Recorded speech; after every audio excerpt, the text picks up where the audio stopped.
Recording is on. Então, essas observações finais permitem compreender as transformações profundas que se processam na afetividade da segunda infância.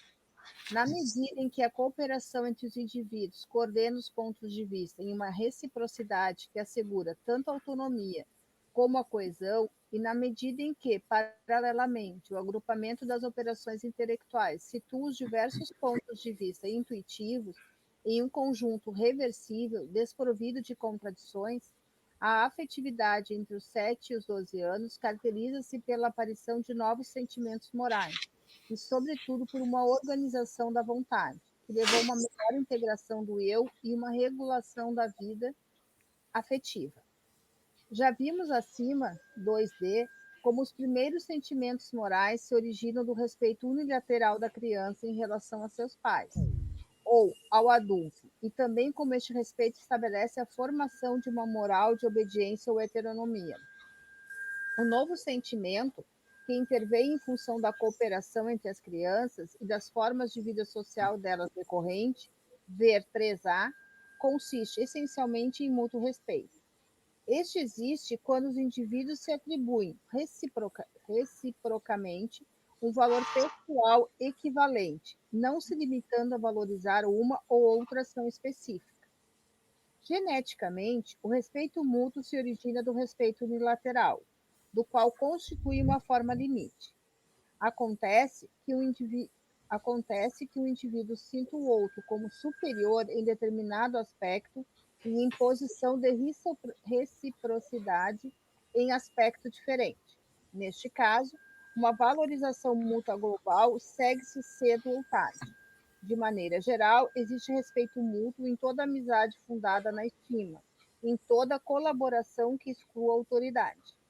Gurias, ali, ó, quando fala geneticamente, aqui significa a gênese, em termos de origem, tá? Não é a genética dos genes. Aí essa palavra causa muita confusão, né? Geneticamente, porque normalmente a gente pensa genética, é passagem pelos genes. Não. É em termos de origem, para dizer que o respeito... e aqui fala, depois se origina, né? Repete, que é a origem. O respeito mútuo, ele se origina do respeito unilateral. Então, não tem como dizer assim. É claro que a gente não quer que as pessoas sejam obedientes no sentido do respeito unilateral, né? A gente não quer isso. A gente quer que eles se desenvolvam para a autonomia. Mas para chegar à autonomia, tem que passar pelo momento de obediência. E o Yves Delataille, inclusive, tem experiências que diz que uma das maneiras de começar a questão do respeito é muito importante as palavrinhas mágicas. Agora não me lembrei do termo genérico. A coisa da boa educação, né? Então começa por aí, que no primeiro momento a criança vai sendo acostumada a dizer bom dia, boa tarde, boa noite, por favor, muito obrigada, com licença. E isso vai sendo, a partir daí, vai ajudando a criança se colocar no lugar do outro, né? Então, até essa coisa, assim, das boas maneiras, né? Que as boas maneiras são muito significativas para a construção dessa coisa do respeito mútuo. Então, como uma forma de iniciar. Porque um cara não vai iniciar a sua vida, de repente, tendo respeito mútuo, né? A autonomia, que é essa coisa, assim, que hoje em dia, que eu vejo muito que se confunde, o laissez-faire, de deixar a criança fazer tudo sem regra nenhuma, como se isso fosse sinônimo de autonomia. Isso é anomia. Né? Eu não vou obrigar a criança a fazer tal coisa porque eu quero que ela seja autônoma. Sim, mas para ela ser autônoma, ela vai ter que passar por esse momento de heteronomia. Porque se ela não for obedecer a mim, né, por exemplo, pessoa adulta de referência, a alguém ela vai obedecer. Né? Então, alguém aí ela vai estar seguindo os modelos, né? Porque ela tem essa necessidade disso. Então, assim, é só essa coisa do geneticamente, então. E aqui é interessante, né? Porque se a amizade de verdade, ela realmente ela vai ter o respeito mútuo, vai ter o caráter de horizontalidade. Não vai ser um melhor do que o outro. Pode ter admiração, ou seja, admiração, respeito, mas ele tem que ser mútuo. Não pode ser de um lado só. Ok? Uhum. Ora, o respeito mútuo conduz às formas novas dos sentimentos morais distintas da obediência exterior inicial. Podem-se citar, em primeiro lugar, as transformações referentes ao sentimento da regra, tanto a que liga as crianças entre si, como aquela que as une ao adulto. Lembremos-nos, para tomar um exemplo da primeira categoria de regras, da maneira pela qual as crianças submetem as regras de uma brincadeira coletiva, mesmo no caso de essa ser essencialmente infantil, como o jogo de bolas de gude. Embora na prática os menores joguem de qualquer maneira, cada um imitando a seu modo as regras dos mais velhos, os meninos de mais de 7 anos submetem-se de maneira mais precisa e coordenada a um conjunto de regras comuns. Como se lhes apresentam estas regras? Que sentimentos têm com respeito a elas? Para conduzir essa análise, é suficiente pedir individualmente aos jogadores para inventar uma nova regra, fora da tradição que aprenderam, e para dizer se essa nova regra, uma vez difundida por imitação dos menores, constituiria uma regra de verdade. Coisa curiosa, as reações observadas entre os menores e os maiores são bem diferentes. Os pequenos, dominados pelo respeito unilateral que sentem pelos mais velhos, se bem que, na prática, briguem sem se importar muito em obedecer às regras estabelecidas. Recusam-se, em geral, a admitir que a nova regra possa constituir uma regra de verdade. Segundo eles, as verdadeiras regras são aquelas que sempre foram utilizadas, as que eram praticadas pelo filho de Guilherme Tell ou pelos filhos de Adão e Eva. E bola de gude, a bola de gude já existe desde sempre, tá? Tem um texto do Luiz Fernando Veríssimo que é assim, estavam os dois meninos vendo TV, e daí um deles diz assim, o que será que os caras faziam antes de existir televisão? Daí o outro diz assim, não, televisão sempre existiu, só não existia controle remoto. É mais ou menos isso, né? Isso sempre existiu. Bola de gude sempre existiu. Só que assim, ó, é interessante porque ele fala aqui os meninos, tá? Ele tá falando dos meninos mesmo em contraposição às meninas. Ele não tá usando como se fosse todas as crianças. Por quê? Porque ele observou, né, meninos jogando bolas de gude. Não existiam meninas, mesmo na observação dele, não existiam meninas jogando bola de gude. Não era que nem eu e a Lari jogando bola de gude pela rua. Ele só tinha meninos. E ele teve uma dificuldade maior em encontrar um jogo que fosse assim, que tudo que a menina jogasse. Ele teve amarelinha e tal, mas não era uma coisa tão difundida. Então hoje eu não sei como é que seria para fazer uma pesquisa, porque que jogo que tudo que menino joga? Videogame. Não sendo virtualmente, né? Futebol é uma coisa que todo mundo joga, mas aí é mais complicado de fazer uma observação. Né? Precisa de mais espaço, enfim, organização diferente. Aqui no Brasil, né? No resto do mundo, não sei se todo mundo. Pois joga, é. né? Então é bem interessante, assim, porque era um jogo que ia passando de pai para filho, que tinha tradição. Hoje, não sei o que seria um jogo que fosse assim, que todo mundo conhecesse regras, para justamente ver os tipos de regras diferentes que se aplicam, né? Então, também não sei. Assim sendo, nenhuma regra inventada agora por uma criança, mesmo que difundida nas gerações futuras, seria realmente verdadeira. Mais ainda, as regras de verdade, que são eternas, portanto, não provêm de crianças, mas sim dos pais, dos homens da política, das pessoas importantes, ou do próprio Deus que impuseram as regras. Vemos até que ponto pode chegar o respeito pelas regras transmitida pelos mais velhos. A reação dos grandes é outra. A nova regra pode se tornar verdadeira, todos a adotarem, sendo, portanto, apenas a expressão de uma vontade comum ou de um acordo. É deste modo que são constituídas, diz a criança, todas as regras do jogo, isto é, por uma espécie de contrato entre os jogadores. Vê-se aqui a atuação do respeito mútuo. A regra é respeitada, não mais enquanto produto de uma vontade exterior, mas como resultado de acordo explícito ou tácito. É então este o motivo pelo qual ela é realmente respeitada na prática do jogo, e não somente afirmada por fórmulas de pais. A regra obriga, na medida em que o próprio eu está comprometido, de modo autônomo, com o acordo feito. É por isso que este respeito mútuo leva a uma série de sentimentos morais desconhecidos até então. A honestidade entre os jogadores, que exclui a trapaça, não porque seja proibida, mas pelo fato de que viola o acordo entre indivíduos que se estimam. O companheirismo, o fair play, etc. É assim que a mentira só então começa a ser compreendida, já que é nessa idade que enganar os amigos é considerado como mais grave do que mentir para um adulto.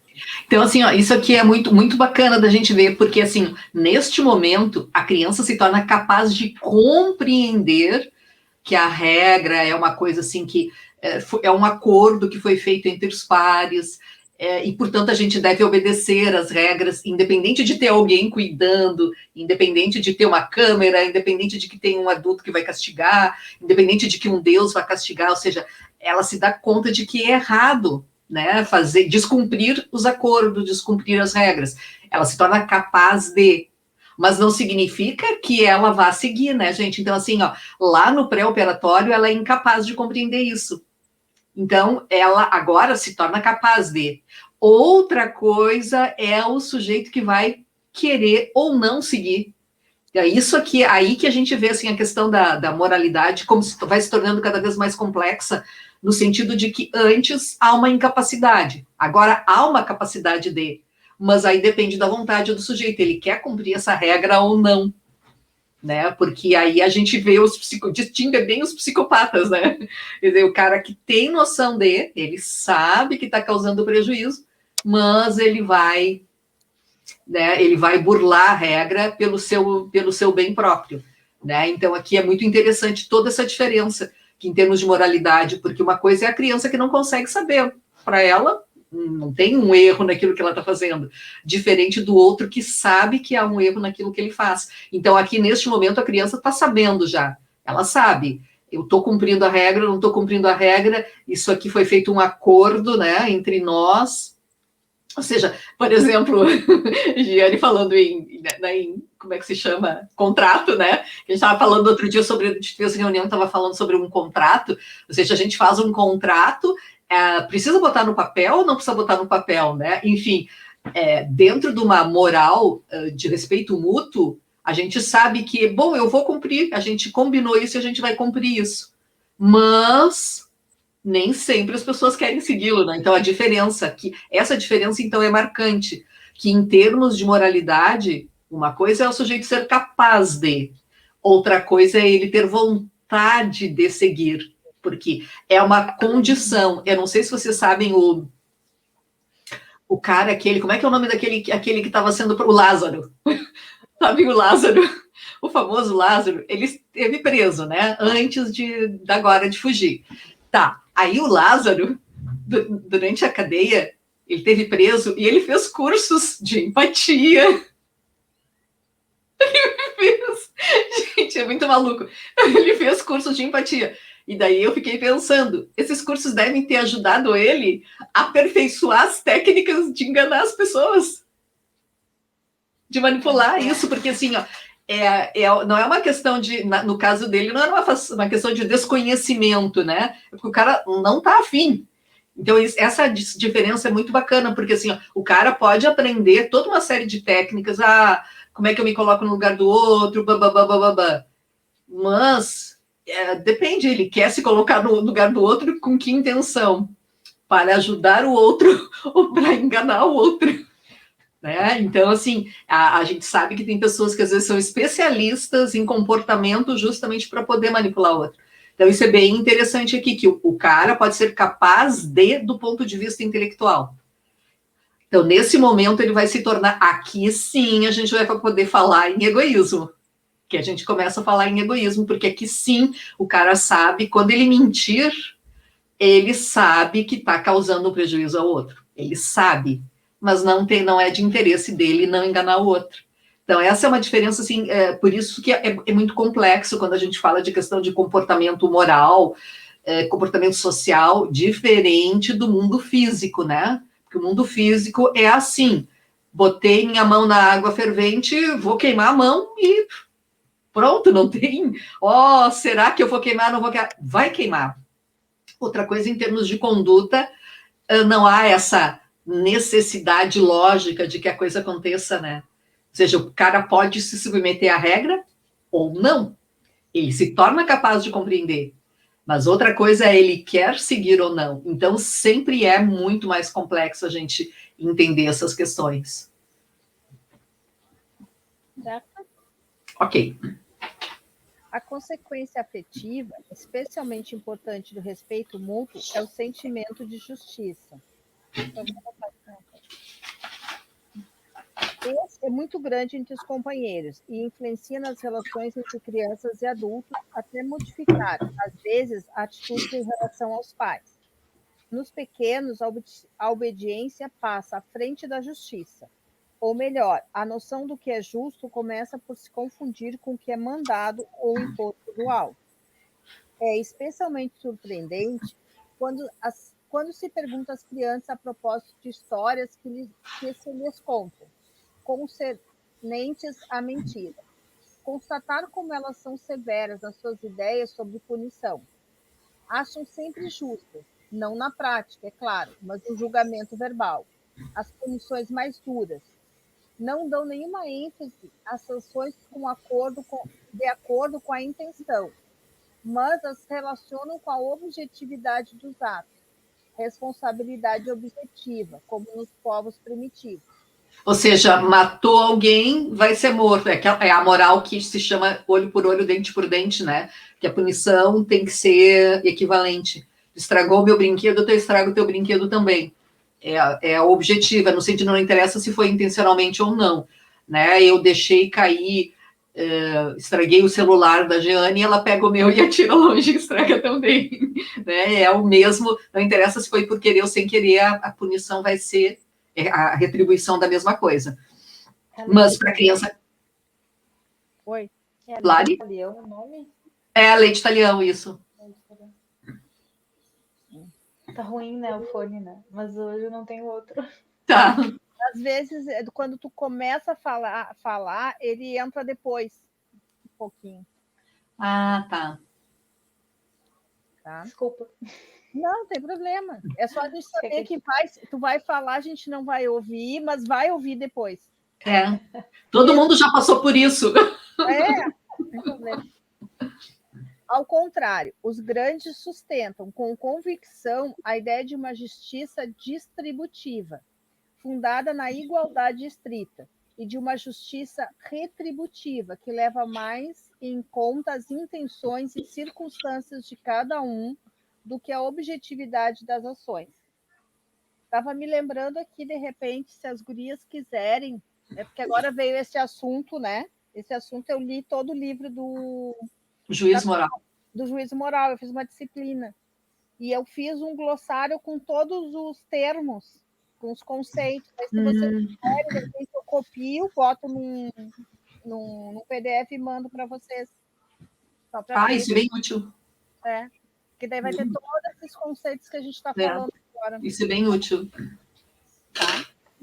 Se eu não mandar, me cobrem, tá? Porque eu sou dona de pessoa. Então, só me cobrem, que daí eu vou ali rapidinho.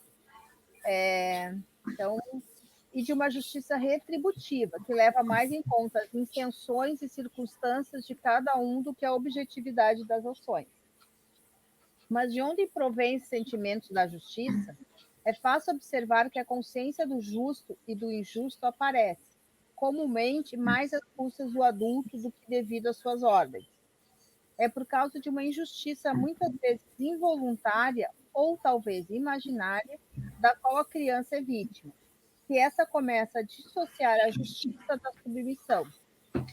A seguir, é essencialmente a prática da cooperação entre crianças e do respeito mútuo que desenvolve os sentimentos de justiça. É fácil, de novo, em ocasiões de jogos coletivos, reunir numerosos fatos relativos a esse sentimento de igualdade e de justiça, distributiva entre companheiros da mesma idade. Sem dúvida, estamos diante de um dos sentimentos morais mais fortes da criança. Então, gente, assim, ó, se lá no pré-operatório, na heteronomia, a criança, a noção de é justo, por quê? Porque se o meu pai ou a minha mãe ou a professora disseram que é assim, logo, isso é o certo, né? É o argumento da autoridade. Como é que tu sabe que isso é certo? Porque a minha mãe disse, ou porque meu pai mandou. Só que daqui a pouco eles vão se deparar com alguma situação em que eles são vítimas de algum ato que vem de um ser que eles colocam, então, como autoridade, e daqui a pouco eles são vítimas de uma injustiça, ou se consideram, né, vítimas de uma injustiça. Então, começam a dissociar as duas coisas. Não é porque o fulano disse que logo é verdade. E aí eu vejo, assim, como é difícil, mesmo nos adultos, porque é aquilo que eu sempre digo, porque é uma questão do afeto, né? Eu fiz até um videozinho outro dia, eu sei que a Lari viu, né, do castigo físico, que é muito interessante, como assim, ó, todas as vezes que eu trouxe essa discussão em sala de aula, sempre o argumento que as pessoas utilizam mas, assim, ó, não, bater não faz mal, porque os meus pais me bateram e eu tô bem aqui. Sempre é o argumento, é este argumento aqui. Não é porque assim, ó, eles são meus pais, eu amo eles, mas tudo bem, as pessoas fazem coisas erradas. Não, se eles fizeram assim, logo assim está certo. Então é este argumento de autoridade, nesse momento é o argumento da heteronomia. Porque o argumento adulto seria dizer assim, eu gosto deles, mas de vez em quando eles fazem besteira. Esse é o argumento adulto, do mesmo nível, né? Agora, dizer que é certo porque eles fazem, então é nesse momento, isso que vai implicar o cara poder dissociar essas duas coisas, vai poder, então, ele entrar numa justiça que não seja da submissão, né? De poder julgar se o ato é correto ou incorreto, independente de ter que se submeter porque tem que se submeter, né? Porque sim, né? Então ele já começa aqui, teria capacidade para dissociar as duas coisas.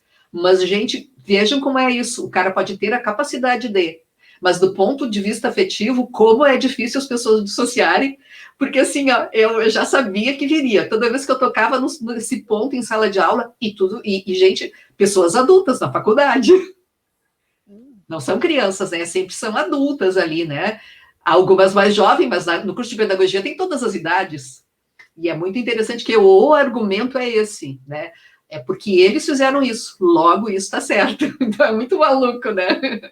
Então é muito maluco. Eles não vêm com um argumento assim lógico, não, é porque meu pai fez tal coisa. Então é muito interessante que aquilo que ele já se tornaria do ponto de vista cognitivo. Então é muito interessante isso.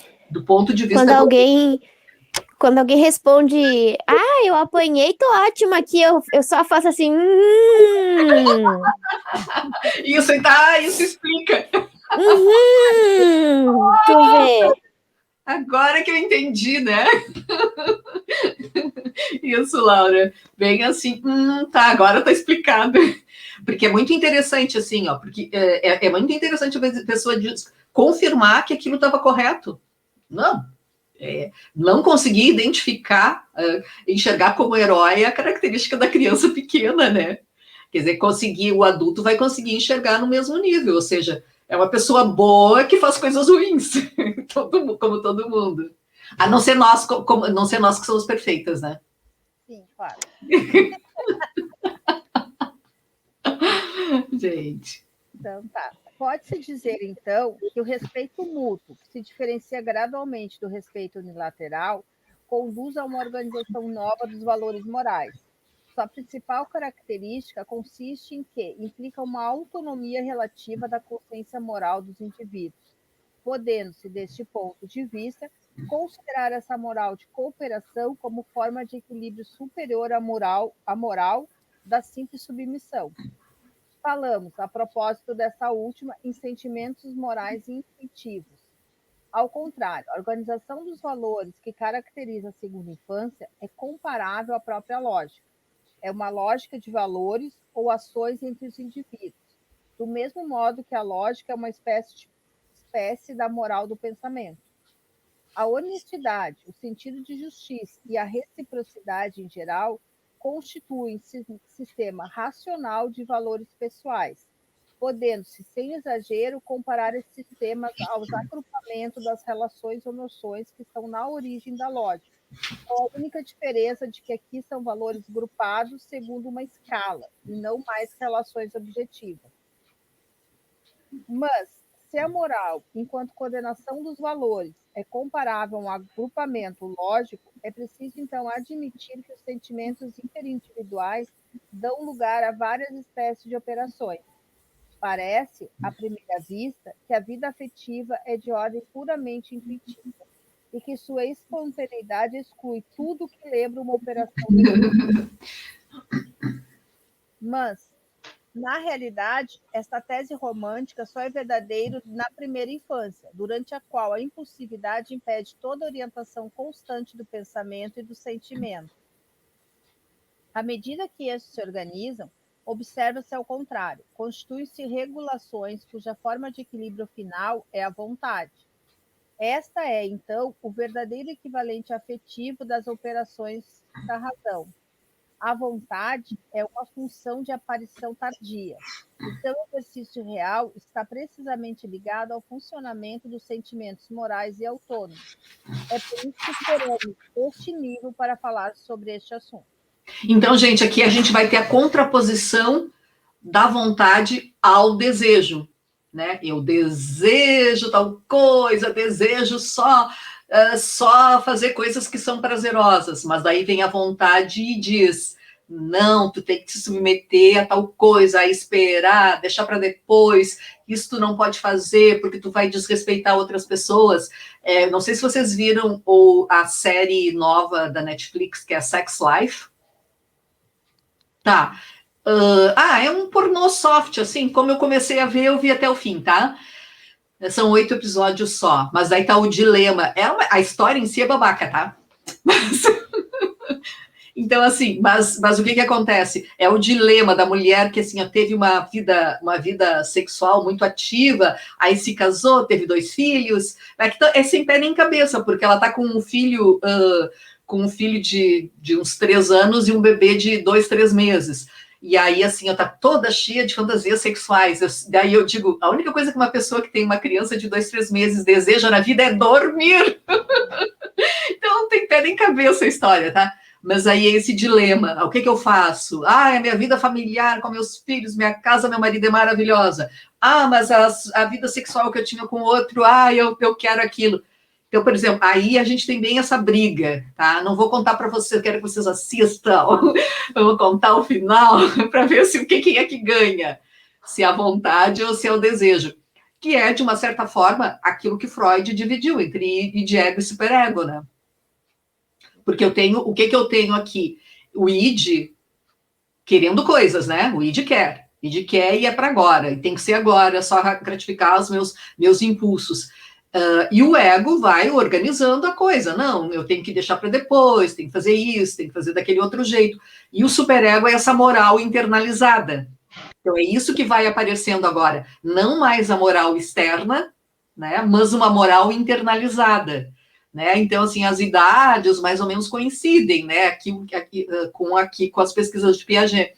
Porque agora a gente vai ter uma moral, uma regra que é interna, não é mais alguém de fora dizendo tu não pode isso, tu tem uma câmera te observando, tu tem um Deus onipresente que está observando tudo que tu está fazendo, ou o Papai Noel que não vai trazer o presente porque tu não te comportaste. Ou seja, lá no pré-operatório é esse ser, né, externo, a regra é externa. Aqui a regra vai se tornar interna. Eu não vou fazer tal coisa porque isso seria sacanagem, né, com os outros. Então, esse elemento interno, né? Então, essa moral se tornou internalizada, seria o superego, em outras palavras. Eu acho que talvez seja interessante, daí eu vou dizer pela minha experiência, talvez explicar melhor o que é a vontade para Piaget. Isso. Vontade não é aquela coisa que eu tenho vontade de fazer, né? Não é nesse sentido, né? Mas o que vontade é uma escala de valores, né? Isso.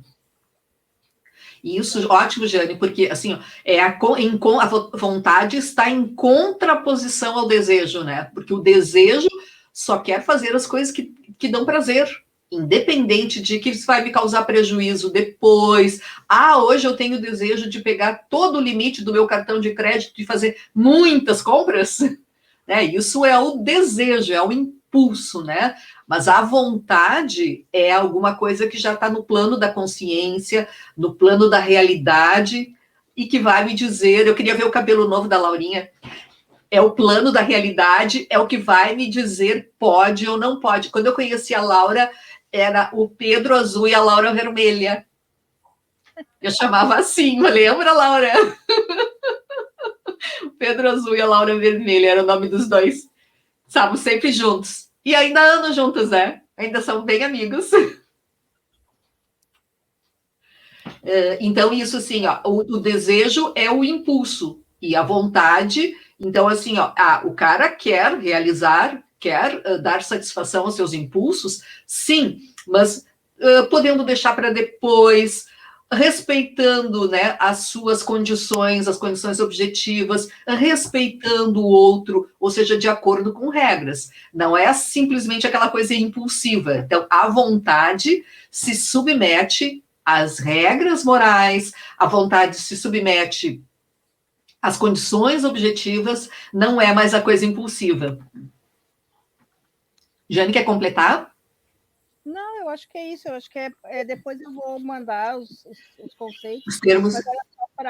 Mas era bom entender, né, a diferença entre... Porque quando a gente fala no sentido popular, a gente diz assim, estou com vontade de fazer tal coisa. Não, aquilo ali é o desejo, né? Estou desejando tal coisa. E a vontade não, a vontade é uma coisa mais objetiva que vai levar, então, gente, em conta as condições objetivas e as condições de respeito, né? Respeito a mim e ao outro. Certo? Acho que aqui ele vai explicar também melhor, mas só para já dar um... Frequentemente confunde-se a vontade com outros mecanismos, e por essa razão que muitos autores situam sua formação desde os estágios elementares do desenvolvimento. Ela também é muitas vezes reduzida à simples manifestação de energia de que dispõe o sujeito. Assim, dir-se-ia de um pequeno que persevera sempre até conseguir seu objetivo, que tem muita vontade. Dir-se-á, em especial, quando ele emprega sua energia fazendo o contrário do que se esperava dele, como no período da independência e da contradição, que muitas vezes se observa por volta de 13 a 4 anos, o famoso trote-salto. Mas a vontade não é, de nenhum modo, a própria energia a serviço dessa ou daquela tendência. É uma regulação da energia, o que é bem diferente. É uma regulação que favorece certas tendências curtas. Também confunde-se frequentemente a vontade com o ato intencional, como na linguagem corrente, quando se diz você quer, no sentido de você deseja, mas, como já mostramos, W. James e Claparede, a vontade é inútil quando já existe uma intenção firme e única. Aparece, ao contrário, quando há conflitos de tendência ou de intenções, como quando, por exemplo, se oscila entre um prazer tentador e um dever. Mas em que consiste a vontade? Neste conflito, ou em outro análogo, sempre há uma tendência inferior mais forte por si mesma, o prazer desejado neste exemplo, e uma tendência superior, mas, no momento mais frágil, o dever. O ato da vontade consiste, portanto, não em seguir a tendência inferior e forte. Ao contrário, fala-se, neste caso, de um fracasso da vontade ou de uma vontade fraca, mas em reforçar a tendência superior e frágil, fazendo-a triunfar. Teve uma vez uma moça que a gente foi na formatura de alguém, tá? Vamos numa festa na formatura de alguém. E daí ela teria no dia seguinte, ela já era formada na pedagogia e ia fazer um concurso no dia seguinte. Aí a gente foi a uma festa de formatura de uma amiga. Aí a dúvida dela era, mas a festa tá tão boa. Será que eu vou? Porque já estava assim, na hora, só ia dar tempo dela ir para casa, tomar um banho, trocar roupa e ir para o concurso, tá? Mas a dúvida dela é, será que eu fico aqui até o final da festa que tá tão boa, ou vou para casa dormir? Será que eu faço o concurso? Então, assim, ó, é a coisa do momento, ou seja, é para atender o impulso, isso é o desejo de atender o impulso só do momento, né? Ao invés de pensar, e a vontade seria essa, não, eu estou com muito desejo, com vontade de ficar aqui, com vontade de descansar, e a vontade é o que faria a pessoa, então, não, vamos abrir mão desse desejo imediato e vamos para casa, né, tomar um banho, se arrumar e ir fazer o tal do concurso, né? Então, é bem essa contraposição, que é difícil no adulto, né? E é uma pessoa bem razoável, ela não era uma pessoa irracional, ela era uma pessoa bem razoável até. Mas isso é difícil, né? Não é? Então, essa briga. Ou se diz assim, quando a criança, o exemplo que ele dá aqui da criança é tipo, a criança está lá no supermercado se atirando no chão, querendo as coisas, se diz, ela é cheia de vontades. Não, ela não é cheia de vontades, é cheia de desejos. Ela tem desejos, vontade ela ainda não tem, né? Ela tem desejo. O problema todo, então, o problema de alto interesse para a psicologia do desenvolvimento mental, ao mesmo tempo que de alcance evidente no que se chama educação da vontade. Compreender como a tendência mais fraca no início da conduta, igual a tendência superior, que se arrisca de ser vencida pelo desejo inferior, torna-se a mais forte, graças ao ato de vontade. Existe aí, como dizia W. James, um fiat inexplicável. O que é um fiat mesmo que eu não me lembro? Procuremos no dicionário. Gente, o que eu ia dizer? Tem muitas escolas que estão trabalhando com as questões da inteligência emocional, né? Até nos presídios estão trabalhando com a questão da empatia. A Laura não estava aqui quando eu comentei, né, de que o Lázaro, o de aluguel aquele, ele estava na cadeia e recebeu aulas de empatia. Foi joia, né?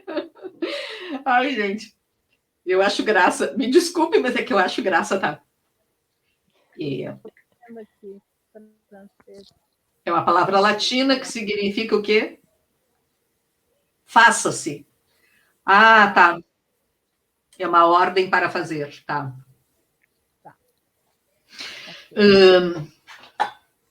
Faça-se a luz, Fiat Lux, tá? Faça-se luz, tá? Não, é que eu ia dizer que tem escolas que trabalham muito essa questão de desenvolver essa habilidade da inteligência emocional, né? Essa habilidade de aprender a lidar com os próprios sentimentos, porque a gente não nasce sabendo, né? É muito interessante que, às vezes, a criança vai ao supermercado, ela deseja coisas, até porque eu também desejo. Não sei vocês, mas eu vejo um monte de bugiganga, eu desejo essas coisas, né? É um ato de racionalidade, de controle, pensar, tá, mas o que eu vou fazer com essa coisa aqui? Ela é bonita, mas o que eu vou fazer? Por exemplo, a gente entra naqueles bazares, né? Cheio de coisa bonita e a gente quer pegar tudo. Daí a gente se dá conta, mas aonde que eu vou colocar na minha casa? Aonde que vai servir isso aqui, né? Que utilidade vai ter, né? E daí eu penso, não vou comprar porque não tem um lugar na minha casa para colocar isso aqui, né? Onde é que eu colocaria? Então, quando é que a criança vai aprender a fazer isso se ela não é levada aos lugares em que há a tentação? Então, essa coisa de não vou levar porque ela não sabe se comportar. É justamente o efeito contrário. Quando é que ela vai aprender isso se ela não se depara com essa situação? Né, desse tempo inteiro a gente vê coisas lindas, né? A gente vai ao shopping e vê coisa linda para tudo que é lado. E aí o que a gente faz? Tá em liquidação, gente, vamos comprar, né? É assim, dá vontade de pegar tudo. Vontade não, desejo de pegar tudo. Daí a vontade diz, mas eu não preciso disso. Eu tô cheia de coisas desse tipo aqui, né? Então é a vontade que vai ter que ser aprendida para poder controlar esse impulso, né? Ou seja, é muito mais fácil, se o cara não enxergar, é mais fácil dele, então, não ter o ataque de desejo, é mais fácil. Mas como é que ele vai aprender a lidar com o ataque de desejo se ele não se expuser e não tiver alguém do lado ajudando esse controle, né? Porque no primeiro momento é o adulto que está do lado que vai ajudar a trazer, né? Bom, que pena e tal, mas a gente não vai comprar porque ou não precisa, o que tu vai fazer com isso? Para que tu queres isso? Né? Então, é o adulto que vai ajudar. Então, se não houver, né, o adulto, e agora está muito mais fácil, porque a gente pode comprar com, né, aconteceram alguns casos, por exemplo, de crianças, as pessoas têm salvo, às vezes, o cartão de crédito no celular, e a criança foi lá e comprou não sei quantas coisas. Teve um que comprou não sei quantos picolés. Se você comprou no celular uma montanha de picolé, logo picolé, gente. Nossa, que loucura. Mas é isso, né? Então... Mas quando eu tinha os meus 6, 7 anos, eu era enlouquecida e apaixonada por aquelas bolas que eles vendem no sinal até hoje, que são enormes e coloridas, assim, né? Só que aquilo lá é frágil pra caramba, né? É um negócio que ele é feito que é pra tu estoura pra tu comprar outro, né? E é caro. O negócio é caro, eu acho caro. Enfim, mas aí eu queria porque queria, né? E aí o meu pai... eu ganhei uma. E eu não tava cuidando bem, eu não tava brincando, sei lá o que eu tava fazendo com o negócio. E meu pai disse assim, eu vou guardar essa bola até tu aprender a brincar direito com ela. E aí eu olhei pra ele e disse assim, mas se eu não tiver a bola pra aprender a brincar, como é que eu vou aprender a brincar direito com a bola, meu senhor? Imagina, o Toquinho com 6 anos falando isso. Nossa! Eu me lembro certinho, assim, da cara dele, assim, do tipo, essa guria tem razão e agora eu faço o que com isso? É isso aí, né? Ótimo. Muito bem, é justamente isso, né? O cara tem que estar exposto a coisa para poder aprender. Vai incomodar no supermercado? Vai ter um momento que a gente vai passar vergonha no supermercado? Vai! É inevitável. Mas como é que o cara vai aprender a fazer se ele não estiver exposto a essa condição, né, de ofertas, grandes ofertas, de coisas que a gente parece que, assim, que a gente não vai poder viver sem aquilo, né? Parece que a gente não pode viver sem ter aquele objeto. E é isso que se trabalha, né, na divulgação dos produtos, é justamente isso, não é o produto em si, mas é o desejo, né? O cara não vai poder viver. Como é que tu vai viver sem ter esse objeto de prazer? Deu? Deu. Na verdade, todos os sentimentos fundamentais ligados à atividade do indivíduo já traduzem regulações de energia. O interesse, por exemplo, de que falamos a propósito da primeira infância, 2D, é um espantoso regulador. Basta que a criança se interesse por um trabalho para achar as forças necessárias para empreendê-lo, quando que o desinteresse cessa o emprego dessa energia. O sistema de interesses ou valores mutáveis a cada instante de acordo com a atividade em curso dirige o sistema das energias internas, graças a uma regulação quase automática e contínua.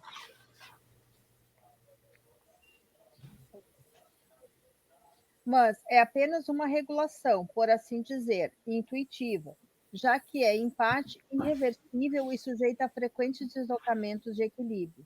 A vontade, ao contrário, é simplesmente uma regulação tornada reversível, sendo neste ponto que ela é comparável a uma operação.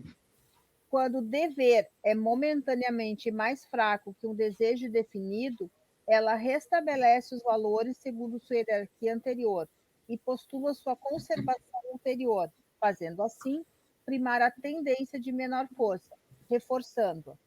Ela age, então, exatamente como operação lógica, no caso em que a dedução, tendência superior mais fraca, está às voltas com a aparência perceptiva, tendência inferior mais forte, e que o raciocínio operatório corrige a aparência atual, voltando aos estados anteriores.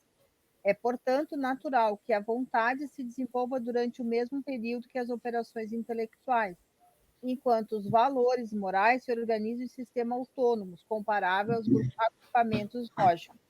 Natália, tá, e na escola Será que só aqui vocês conseguem imaginar que significado tem isso para o comportamento da criança na escola, em termos de aprendizagem?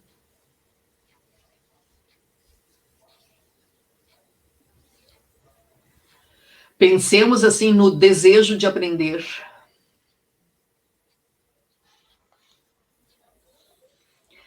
Porque aqui, né, o Piaget está dizendo que, bom, no período escolar, o escolar aqui dizendo o ensino fundamental, né, que coincide justamente, em média, com o período operatório concreto. Já surgiria, então, a vontade. Ou seja, eu quero brincar, mas, por exemplo, eu preciso aprender. É importante para a minha vida aprender. Carmen, é importante para a minha vida que eu aprenda, né, que eu tenho essas aprendizagens aqui. Mas será que o cara chega na escola já com isso constituído? Porque, assim, eu noto muita diferença. Eu tenho 60. Na minha época de infância, meus primeiros anos escolares, ainda não eram todas as crianças que iam para a escola. Era bem baixo o número de crianças. A evasão escolar era uma coisa bem absurda. A repetição, como é que se chama? As reprovações e tal. Mas a frequência à escola era muito baixa. Houve uma mudança muito grande nos últimos 50 anos. Bem, então, assim, as crianças que permaneciam na escola eram aquelas que enxergavam o valor na escola em si, na aprendizagem em si. Né? Porque os que não viam o valor na aprendizagem em si, eles ou não iam para a escola, ou abandonavam, né? Então, assim, porque não havia o interesse, os que não tinham esse interesse pela aprendizagem em si. Mas hoje, mesmo aqueles os que enxergam a aprendizagem como valor em si, ou os que não enxergam a aprendizagem como um valor em si, eles estão na escola. Então, nesse sentido, muda, assim, porque sempre se diz, mas o meu pai frequentava uma escola que era assim assado, que era o Babebi Babu, e no entanto ele aprendeu, ou minha avó e tal, eu, né, aprendi. Mas o que acontece? Os que não tinham, os que não viam a aprendizagem como valor, eles estavam fora da escola. Hoje eles estão dentro da escola. Então, há uma necessidade muito maior de investir em que o ensino se torne atrativo, porque o cara está na escola, ele está lá. Se o ensino não é atrativo, ele não tem a vontade suficiente. Então, assim, isso do ponto de vista intelectual, ele não tem a vontade suficiente, de repente, para se manter ali, porque aquelas coisas são chatas e não têm um valor em si. Né? É muito interessante a gente ver que tem pesquisas, por exemplo, tem uma...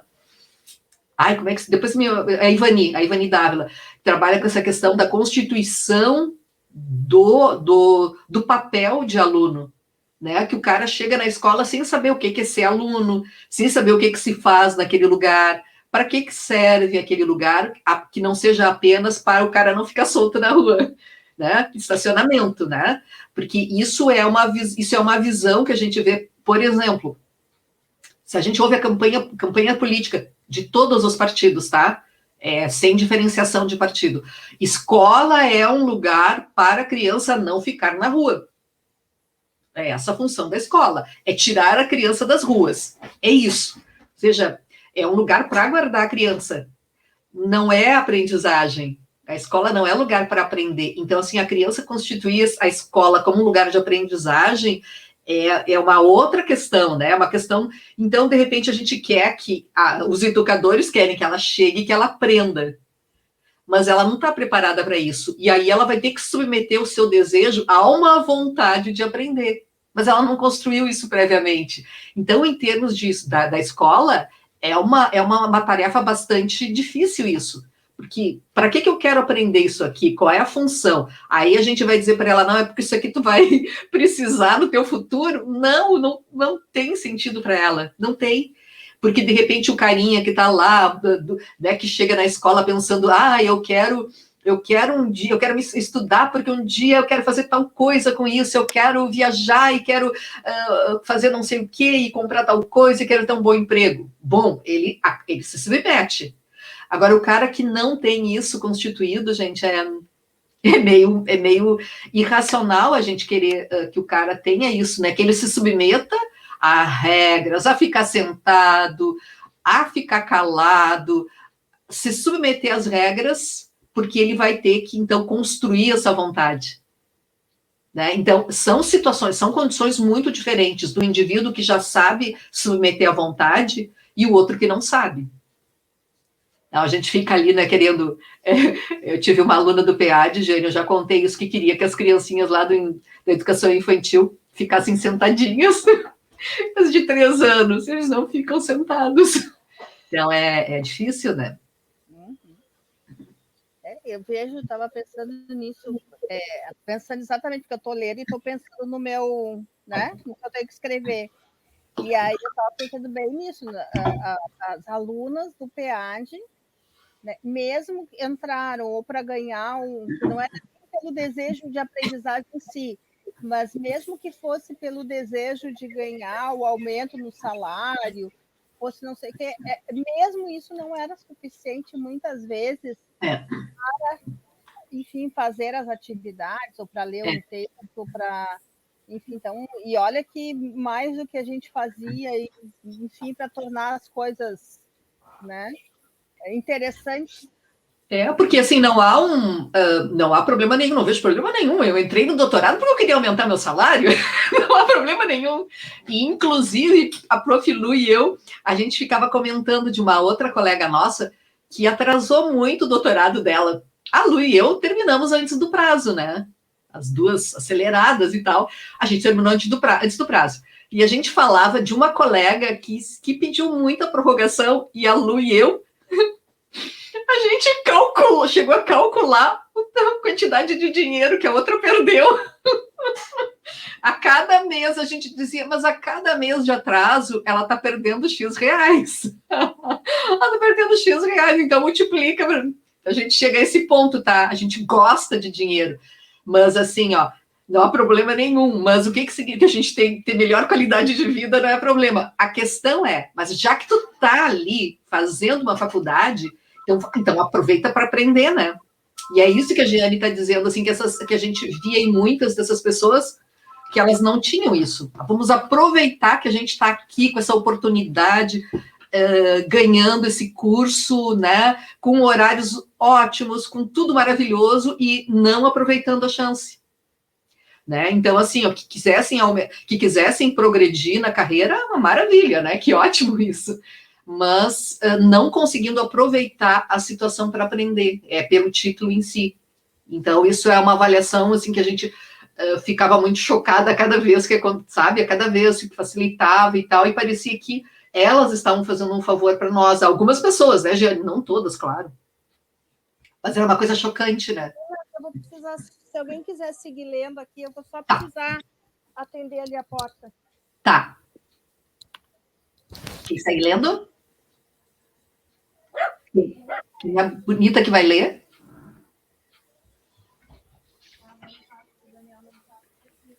Tem que ser uma bonita. Quem é bonita? Pode ser uma bonita com óculos ou sem óculos. Eu não sei onde parou, mas... Na adolescência. Posso fazer uma... Porque eu consegui sentar agora, né? Nós fizemos reunião hoje na escola, os 2 turnos, né, com os professores. E a gente estava comentando justamente isso, e agora, ouvindo a senhora falando, né, eu vi até a parte do Fiat Lux ali. Nós estávamos comentando, a gente está falando sobre avaliação hoje, e aí comentando isso, né, como é um ciclo, porque o aluno ele só faz atividade que vale a nota, e aí ele só, entendeu? Tem que ser tudo imediato, né? E aí ele para de estudar muitas vezes porque vai trabalhar, que daqui 30 dias tem o salário, o estudo demora um pouco mais. Né? É um ciclo, né? Um ciclo. A adolescência. Isso é uma tarefa, assim, ó, é uma tarefa bem longa, né, de ser constituída. Ou seja, tem todos aqueles anos da infância, anterior ao, seja no sensório motor, no pré-operatório, que já começa a ajudar a criança a construir essa ideia de que ela tem que controlar seus impulsos, ela não pode ter tudo que ela deseja, ela não pode fazer tudo que ela deseja fazer, né? Então, assim, ó, existem coisas que estão lá no futuro, que estão lá no depois, mas, infelizmente, por exemplo, a gente sabe que em alguma determinada realidade, por exemplo, a minha irmã, na rua onde ela mora, ela sempre comenta, assim, os guris da idade do meu os guris, os que eram guris na idade do meu sobrinho, que está com 38, né, que ela sempre comenta, volta e meia, um já morreu, o outro morreu também, não sei o quê, porque se envolveram com tráfico, né. Então, assim, ó, que muitos dos que eram da idade do Tiago que já morreram. Então, esse processo de, assim, de dar submeter, porque o carinha vê, vou trabalhar um mês inteiro para ganhar R$1.000, se eu posso ganhar 10 mil por semana. Então, é aquela coisa imediata, e aí não faz diferença se o cara vai morrer no final da adolescência, né? Não faz diferença. Ele não mas enquanto isso eu estou vivendo uma vida boa, ganhando muito, e aí as meninas se encantam por eles, né, porque eles também pagam as tatuagens, pagam o mega hair, todas as coisas que importam na vida, né, que é tatuagem, mega hair, essas coisas assim importantes. Então é muito isso, né, quer dizer, submeter, vou deixar, né, vou fazer um esforço grande, me esforçar para estudar, para trabalhar, e quando na vida que eu vou ganhar 10 mil por semana? É complicado isso, né? Exatamente, o estudo demora mais e hoje, se a gente pensar, né, hoje é muito mais fácil, né,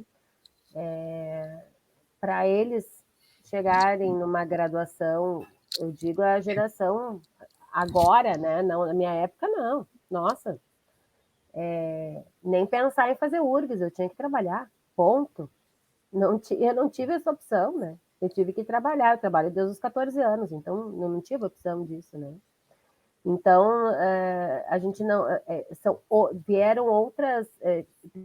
precisar dar conta de outras coisas, né? Tanto que, da minha família, eu tenho dois irmãos e uma irmã, né? Mas que eu fui criada junto 2 irmãos e nem eles dois, nem a minha irmã têm graduação.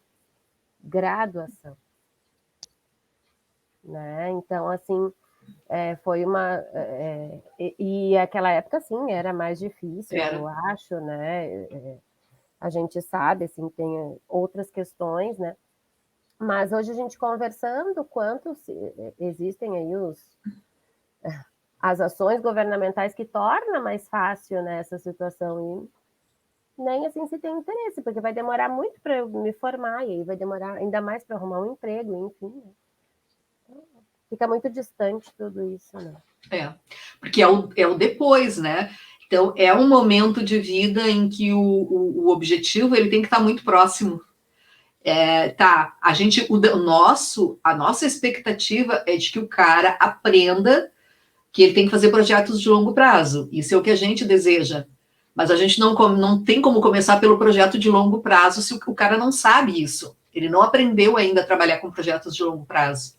Né? Então, é uma coisa que vai se constituindo gradativamente, né? Tipo, desde pequenininho, tu queres esse brinquedo aqui, então vamos começar a juntar um dinheirinho, tu me ajuda a botar a mesa, eu vou te dando esse dinheirinho, tu vai juntando, ou seja, ajudar a construir a ideia do longo prazo, né? Então, o cara não tem como nascer, ele não nasce sabendo submeter o desejo dele, isso é uma aprendizagem longa, né? Então, precisa de adultos, né, que ajudem ele a controlar esses impulsos. E a gente sabe, assim, o TCC da minha Dani na graduação na pedagogia, foi justamente a gente trabalhando a questão dos limites na educação infantil, e ela trabalhava ali na creche da URGS, e ela trabalhava com crianças que tinham a mesma idade, na época ela estava trabalhando com crianças na creche da mesma idade que a Lu, minha neta, a idade que ela tinha na época. E ela ficava muito perplexa, assim, com a atitude as crianças que, assim, até se comportavam razoavelmente durante o dia, mas os pais chegavam para buscar na porta, elas viravam outros seres, né? E aí os pais diziam, não, mas é que eu fico o dia inteiro longe, como é que eu não vou fazer as vontades? Aí as vontades no sentido de desejo, tá? Como é que eu não vou fazer as vontades? Eu fico o dia inteiro longe, agora eu tenho que fazer. E aí os seres se transformavam, né? É como se amor significasse fazer... E aí, assim, ó, sem fazer esse reconhecimento do que o outro precisa, porque é o adulto que vai julgar, né? Assim, ó, ele está me pedindo alguma coisa que precisa ou está pedindo uma coisa pelo impulso imediato. Então, o adulto é que tem que reconhecer isso. E isso ele precisa. Então, isso eu vou atender porque vai causar alguma coisa. Por exemplo, vou deixar sem água. Não, precisa tomar água. É que nem uma aluna minha que queria que o filho pronunciasse bem a palavra água e deixou a criança sem água a tarde inteira até a criança pronunciar bem. Gente, até isso eu já ouvi na vida. A guria estudava psicologia, né? Então ela contou isso quando o filho sobreviveu, tá? Ela não matou o filho. O filho conseguiu sobreviver, essa mãe louca. E ela disse que era uma tarde de calor e o filho pedindo água, só que ele pronunciava mal. Só quando ele pronunciou bem, depois de horas de sede. Então, assim, se fosse uma coisa assim, ó, quando é uma coisa necessária, o adulto é que tem que ter esse discernimento do que é necessário para o outro e eu vou atender agora. Ou isso não é necessário e eu não preciso atender agora. Né? Então, é o adulto que vai ajudar a criança a construir essa capacidade de postergar, né? De deixar de tolerância à frustração, de deixar a realização desse desejo para depois. Né? A gente precisa aprender a construir isso, né? Fazer esse plano, esse projeto para o depois, né? E isso a gente vê em tudo, isso é em tudo. Até, por exemplo, eu vou ter uma alimentação saudável, porque isso é uma economia para o futuro, estou construindo uma saúde para depois, vou fazer atividade física. Ai, que saco, tá frio, mas eu tenho que fazer atividade física, né? Porque isso é para o depois, né? Então, tudo isso é uma poupança para o futuro. Isso tudo tem que ser uma longa construção, né? É difícil. Então, assim, quando chega, então, essa criança que não construiu toda essa capacidade, chega na escola, como é que diz a minha mãe? Coitadas das professoras. Ela usa essa expressão, ai, coitadas das professoras. Eu ouvi a senhora falando antes também que alguém comentou, desculpa, não lembro agora, mas que o aluno não sabe ser aluno quando chega na escola. A professora Ivani Dávila, que trabalha com essa questão. É perfeito. Quando vem da educação infantil, é um pouco melhor, né?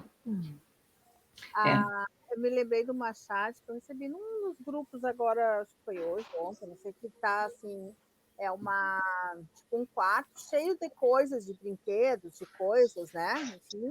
E aí está a criança sentada e a mãe diz, que mais que você quer? E ele olha para ela e diz, não. Né? Que é coisa disso, né? De que às vezes também é o pedido de limite, né? O pedido de dizer, olha, ensina, é tu que sabe, tu que tem que me dizer, né? Então... É essa diferença entre esse sim é porque eu preciso disso, ou é porque tu não quer te dar o trabalho de me cuidar e de me dizer um não, que dá trabalho, né? Se a bruxa, se a bruxa que está dizendo não. Agora eu me lembrei disso da Olivia também, né? Ontem eu estava vendo um filme também super mega, assim, cultural, que era sobre o mega tubarão. Isso que eu não gosto desse tipo de filme, mas casualmente estava vendo o tal do filme. E aí tinha a cena que o tubarão ia chegar, toda a parte bem nada a ver, né? O tubarão ia chegar na praia, lá na Tailândia, cheio do pessoal na praia, e tá o gurizinho com picolé, o gurizinho com a mãe. E a mãe disse, não, eu quero ir na água. Não, tu não vai. Eu quero ir na água. Não, tu não vai. Mas eu quero ir na água, eu quero ir na água, eu quero ir na água, eu quero... Tá bom, vai! Né? Isso. Estão aprendendo nisso, né? E aí eles acham que vão cansar a prof também é o que eu quero, porque é isso que eles aprenderam. Eu ganho no cansaço, né? Então eu repito esse comportamento lá na escola. Né? Isso. É só porque foi por falta de insistência, não porque a justificativa é só essa, é só a falta de ela mudou de opinião só pela insistência. Exato. E daí o tubarão comeu ele? Não, por sorte não comeu ele, mas quase. Mas o mocinho, quando ele ia abocanhar o grupo que estaria, o guri, porque era um mega, né? Então, quando ele estava chegando, o mocinho conseguiu desviar o tubarão para matar. E um mega tubarão, o mocinho, que é aquele... Aí é um ator, eu até gosto dele, mas só faz filme dessas coisas de... que ele é sempre o herói que mata todo mundo, que é o... Não vou saber o nome, porque eu nunca gravo o nome dos... Mas você nos conta, que agora fiquei curiosa. Depois eu vejo com o Daniel o nome, sabe o nome É o Chuck Norris, né? Não, mas não é esse, mas é... Não, tô brincando, tô Tem brincando. uma leva de atores que trabalha só em filme desses. Exato. Ele tá naquele dos... não é mafioso, como é que é? Mercenários? Mercenários, ele tá naquele... É o Rambo? Não é o Rambo, não. Dwayne Johnson? O nome dele não é Rambo, é Sylvester Stallone, o Rambo. Mas o Rambo não tá nesse filme, eu acho, né? Não, nunca vi desse tipo. Não é aquele grandão forte, não é aquele. Mas é um dos mais novos, mas é fortão, assim. Depois você nos conta. Vamos adolescer agora? Vamos. Vamos, que dá tempo. Dá bastante tempo. Então, vamos lá. Gente, nesse capítulo aqui, esta parte da adolescência é mais curta com relação aos outros, tá? Até porque tem algumas questões, assim, eu não sei vocês, mas quando entra na questão de lógica, porque vai entrar em alguns aspectos da lógica aqui. Eu não gosto dessa parte da lógica. Não sei vocês, né? Mas, assim, quando analisa sob o ponto de vista da lógica lá, aquela parte da filosofia, e que é uma parte que da teoria que eu não me interesso. Eu não sei vocês. Tá, vamos tocar em frente e vamos ver o que vocês acham.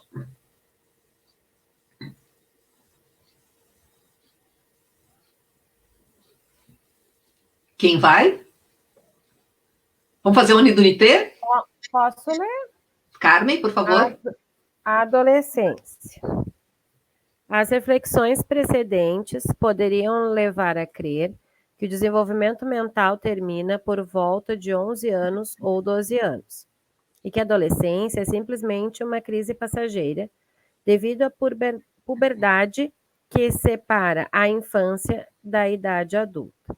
Evidentemente, a maturação do instinto sexual é marcada por desequilíbrios momentâneos, que dão um colorido afetivo muito característico a todo este último período da evolução psíquica. Mas estes fatos bem conhecidos, que certa literatura psicológica banalizou, estão longe de esgotar a análise da adolescência e, além do mais, desempenhariam apenas papel bem secundário. Se o pensamento e a afetividade próprias do adolescente não lhe permitissem exagerar-lhes a importância. São, portanto, estruturas gerais destas formas finais de pensamento e vida afetiva que devemos descrever aqui e não algumas perturbações especiais. De outro lado, se há um desequilíbrio provisório, não se deve esquecer que todas as passagens de um estágio a outro são suscetíveis de provocar tais oscilações temporais. Na verdade, apesar das aparências, as conquistas próprias da adolescência asseguram ao pensamento e à afetividade um equilíbrio superior ao que existia na segunda infância. Os adolescentes têm seus poderes multiplicados. Estes poderes inicialmente perturbam a afetividade e o pensamento, mas depois os fortalecem. Examinemos os fatos agrupando-os para sermos mais breves em 2 itens: o pensamento com suas novas operações e a afetividade, incluindo o comportamento social. Tá. Gente, assim, ó, em geral, especialmente na psicologia, se trabalha assim a adolescência do ponto de vista afetivo, né? Questão, houve as mudanças do ponto de vista físico da puberdade e normalmente se traz como se fosse, às vezes se confundem os termos, né? A puberdade, então, como sendo o evento das transformações, porque quando a criança nasce, ela tem as características, como é que se chama? Os caracteres sexuais primários. Na puberdade, surgem os caracteres sexuais secundários, ou seja, crescem os seios, acontece a menstruação, aparecimento de pelos, né? Então, assim, caracteres sexuais secundários são os que surgem na puberdade. Dizem, né, eu já comentei com vocês que nos Estados Unidos, que se tem pesquisa, se mostra que 25% das meninas brancas estão menstruando pela primeira vez aos 7, e as meninas negras, 25% delas estão menstruando aos 6 anos de idade. Então, assim, tem muitas... eles gostam muito de estatística, então a gente acaba usando os parâmetros americanos. Eu não sei se aqui é muito diferente, tá? Porque, assim, o que dispararia essa adolescência, essa puberdade tão precoce? Uma determinada proteína que atinge uma determinada quantidade. Então, tem, assim, algumas pesquisas mostrando que a alimentação é que está, assim, ó, cheia de hormônios e cheia de gordura também, né? Porque as meninas também estão mais obesas, as crianças estão mais obesas, então tem algumas pesquisas correlacionando a essa questão à alimentação. Então, a puberdade vai ter esses fatores fisiológicos, e claro que vai mexer do ponto de vista afetivo, porque o cara, assim, se enxerga, se olha no espelho, é Alice, né? Alice no País das Maravilhas, que se olha e agora eu sou uma criança, mas daqui a pouco se olha e eu já sou gente grande. Então, gera conflito do ponto de vista, assim, de que começa a crescer e tem dias, assim, que parece que foi dormir de um tamanho e se acordou, né? Existe isso de fato, né? A dor do crescimento, que não acompanha, né? O Bruno tinha muito problema dos joelhos, porque os ossos cresciam muito e os joelhos, os músculos não acompanhavam, né? Então, da dor física, né? De crescimento. Então, isso gera dificuldades afetivas, né? Mas Piaget já falava que não são só essas questões afetivas, mas que existem questões, né, cognitivas também. E hoje, assim, há alguns anos, as neurociências, pelos exames, né, por todos os equipamentos que se tem de fazer imagens mentais, de imagens do cérebro, desculpa, se consegue detectar que há uma mudança de fato no cérebro. Então, que tem uma mudança muito grande na própria estrutura. De que tipo? Essa é uma mudança no sentido de que algumas sinapses se desfazem, se formam muitas outras, e aí se começa a usar muito mais a parte do cérebro, que é aquela tipicamente humana, que é o córtex, o neocórtex. Então, tem todo o trabalho das neurociências hoje mostrando que, de fato, há uma revolução muito grande do ponto de vista do cérebro. Então, tem o aspecto hormonal, sim, que vai causar uma tempestade, mas também há uma modificação muito grande no cérebro. E aí, por exemplo, o cara se torna capaz de teorizar e vai se tornar aquele aborrecente que está tentando explicar tudo, está tentando encontrar explicações e que fala sem parar, né? E que cada dia explica as coisas de um jeito diferente. Um dia entra para uma religião, no outro dia entra para outra, e assim vai. E um dia acredita num partido político, outro dia está no outro, e assim vai circulando, porque ele se torna capaz de pensar nessas coisas mais abstratas, que até então ele não conseguia, né? Então agora ele começa realmente a ter esses pensamentos sobre coisas que não têm existência material. Então ele vai ser o aborrecente. Então a gente tem distintas, né? A Jane sabe do que eu tô falando. A Jane tá vivendo na pele no momento.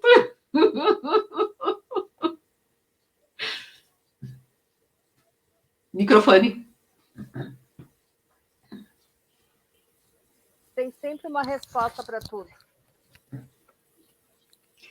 E aí as respostas vão se tornando mais complexas, né? Porque agora elas vão ser respostas teóricas. Já não vai ser aquela resposta que a minha mãe disse, porque não. Agora as respostas são argumentadas. Uhum. A gente nota essa revolução acontecendo. Né? Então, assim, quando a gente está acostumada a saber quais são essas características, a gente não precisa nem aplicar provas operatórias, a gente identifica cada uma das... porque elas são muito marcantes, muda muito o comportamento. Então, assim, chegar na puberdade, vai mexer do ponto de vista afetivo, mas não significa que, né, pode ser muito antes de ter... Ou seja, a puberdade é um fenômeno universal biológico. Todo mundo vai passar pela puberdade, a não ser se a pessoa tiver problemas, então, em condições normais de desenvolvimento, todo mundo vai passar pela puberdade. Isso é biológico. Passar pela adolescência é um fenômeno psicológico. Então, não significa que todo mundo vá passar pela... Então, porque passar pela puberdade, então, pode ser muito antes de ter o pensamento formal? Pode. Então, especialmente dessas crianças que estão chegando na puberdade. Meninos, eu não sei, né? Porque é mais difícil, a gente até... Porque nas meninas, como existe o evento menstruação, né? É mais fácil de dizer, olha, começou tal dia. Nos gurias, pelo menos a minha experiência, não tem esse marco, assim. A gente vai notando enfim, vai notando, né? A aparição de barba, bigode, aumento de pelos, enfim, e tal, né? O banho molhado. O banho molhado. Isso, né? Isso. Vai percebendo por isso, mas não tem assim, né? Um dia. O dia que marca. Mas eu acho que nesse período de que a gente está de pandemia, também está mais difícil esse adolescer aí, porque não tem, está mais difícil essa troca de pares, né? Então, mesmo tendo o virtual, tem algumas coisas que se perdem, né? Ah, com certeza. Gente, com certeza. Até porque houve uma discussão, uma amiga minha me convidou no ano passado ainda, que ela é nutri, e ela faz parte do Conselho Regional de Nutrição, e aí uma grande discussão é que lá no início da pandemia, as pessoas queriam fazer os estágios da nutrição, todos os estágios online, né? Mas, assim, essa era uma coisa bem complexa, que aí ela me pediu para participar, assim, vendo assim, as vantagens e as desvantagens. É claro que a gente sabe que, assim, que do ponto de vista da pandemia, saúde, era uma condição necessária, né, de a gente se resguardar. Mas do ponto de vista da aprendizagem, então imagina assim, ó, é aquela coisa de tu estar num ambiente convivendo com as pessoas, é sentir os cheiros, é sentir, né, tudo isso, como é que é conviver ali pessoalmente, né, é completamente né, é diferente, tem aspectos das relações, né, que a gente vai ver da presença, especialmente o cheiro, né? Você sabe que a gente se apaixona pelo cheiro, né? Sim. Né? É o cheiro que a gente, né? É uma coisa bem de feromônio, então tem muito isso. Como é que eu vou, né, estabelecer as relações com as pessoas, aprender a me relacionar? Então, tem, claro, muitas aprendizagens que são possíveis no online, mas tem algumas que precisa mesmo dessa presença. Não tem nada mais característico que o ônibus ao meio-dia e meia, 1h, como o cheiro de adolescente. É uma coisa impressionante. Pois é, gente, é um cheiro, exatamente. O meu começou a pandemia com 11 e hoje está com 13, né? E eu só tenho ele, né? E aí eu tô vendo, assim, nossa. Eu também complicado. O meu começou com 15, né? 15, fez 16, fez 16 ano passado, no meio da pandemia, agora 17. Então, bem naquele período que tá desabrochando para, né? Ele não desabrochou, não conseguiu desabrochar, né? Nesse sentido, assim. Então, a gente vê, assim, essa coisa, essa falta. Que difícil, né? Muito. Então, o pensamento e suas operações. Comparado a uma criança, o adolescente é um indivíduo que constrói sistemas e teorias. A criança não constrói sistemas, ela os tem inconsciente ou preconscientemente no sentido de que estes são informuláveis ou informulados, e de que apenas o observador exterior consegue compreendê-los, já que a criança não os reflete. Ou melhor, pensa concretamente sobre cada problema à medida que a realidade os propõe, e não liga suas soluções por meio de teorias gerais, das quais se destacaria o princípio. Ao contrário, o que surpreende no adolescente é o seu interesse por problemas inaturais. Ou seja, ele começa a se preocupar com questões mais gerais, do tipo assim, filosofia, ou seja, explicações mais gerais, tá? Inatuais. Ou seja, que não estão ali presentes no seu dia a dia, já não são os problemas assim, eu quero comer um sanduíche, eu vou fazer o meu sanduíche aqui, onde é que eu vou buscar tal coisa, onde é que está guardado? Ou seja, a criança está preocupada com essas coisas bem atuais, ou seja, muito concretas. Já o adolescente vai se preocupar com as coisas inatuais, ou seja, vai querer dar explicações mais gerais que salvem o mundo, né? Ou seja, não é para resolver esse probleminha daqui, são sempre explicações mais gerais. Sem relação com as realidades vividas no dia a dia, ou por aqueles que antecipam, com uma ingenuidade desconcertante, as situações futuras do mundo, muitas vezes quiméricas. O que mais espanta, sobretudo, é sua facilidade de elaborar teorias abstratas. Existem alguns que descrevem, que criam uma filosofia, uma política, uma estética ou outra coisa. Outros não escrevem, mas falam. A maioria, porém, fala pouco de suas produções pessoais, limitando-se a ruminá-las de maneira íntima e secreta. Mas todos têm teorias e sistemas que transformam o mundo em um ponto ou no outro. Ora, a obtenção... E são sempre assim, né? Essa é uma característica de serem projetos megalomaníacos, que é para transformar o mundo. Mas eu me lembrei de um TCC que uma vez eu estava numa especialização, que era assim, um bando de gente apresentando, e daí tinha uma pessoa que botou lá nos objetivos do TCC, da especialização, que o objetivo do TCC dela não era assim, conhecer tal coisa, ou não, o objetivo do TCC da pessoa era mudar a realidade educacional brasileira. Coisa pouca. Bem pouquinho, né? Bem modesto. Ora, a obtenção desta nova forma de pensamento, por ideias gerais e construções abstratas, efetua-se, na verdade, de modo bastante contínuo e menos brusco do que parece, a partir do pensamento concreto próprio, à segunda infância. É, na realidade, por volta de 12 anos que é preciso situar a modificação decisiva, depois da qual o impulso se orientará, pouco a pouco, na direção da reflexão livre e destacada do real. Por volta de 11 a 12 anos, efetua-se uma transformação fundamental no pensamento da criança, que marca o término das operações construídas durante a segunda infância. É a passagem do pensamento concreto para o formal, ou, como se diz em termo bárbaro, mas claro, hipotético dedutivo. Gente, assim, ó, a Elisete tinha mandado um vídeo, eu não cheguei a assistir o vídeo aqui, vocês já chegaram a assistir? Que daí ela mandou comentários, e junto ela mandou comentários do Fernando ao vídeo. Ele assistiu, tá? Em outro momento, eu não cheguei a assistir ainda. Mas uma dos comentários que ele faz é que ali eles chamam o formal de pensamento abstrato.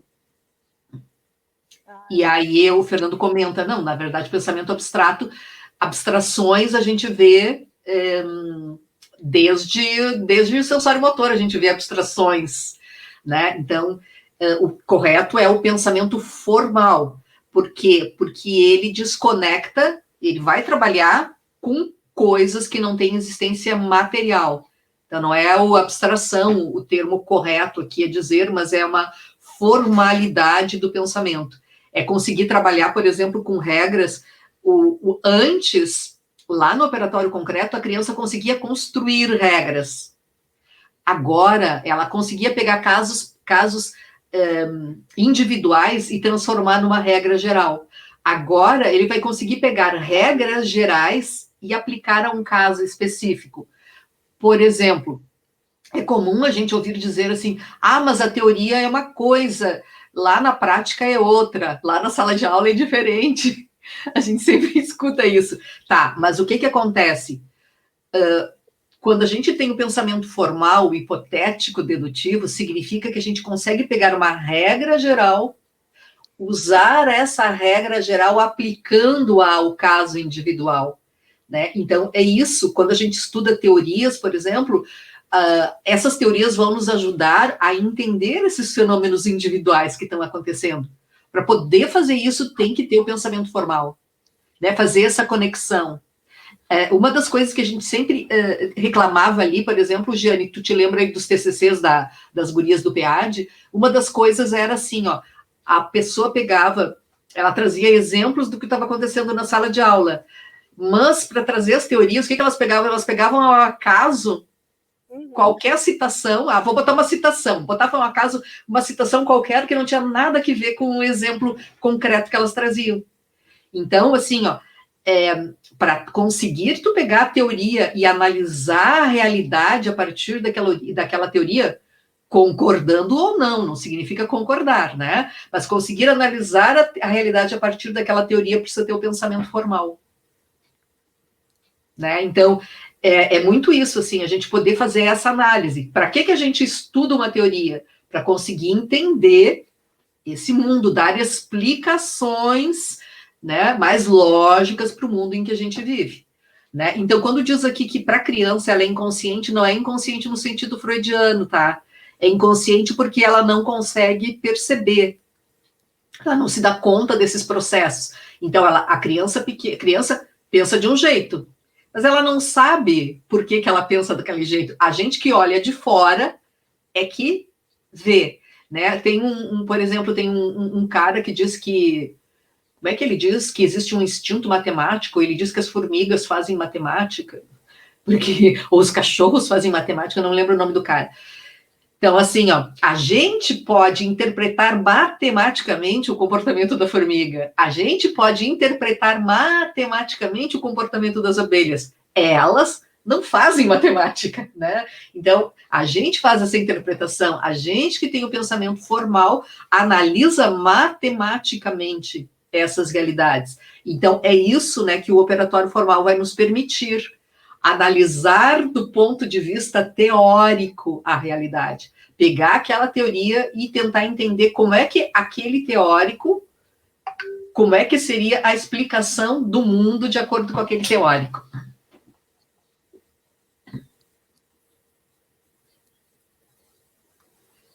Até essa idade, as operações da inteligência infantil são unicamente concretas, isto é, só se referem à própria realidade e, em particular, aos objetos tangíveis, suscetíveis de serem manipulados e submetidos a experiências efetivas.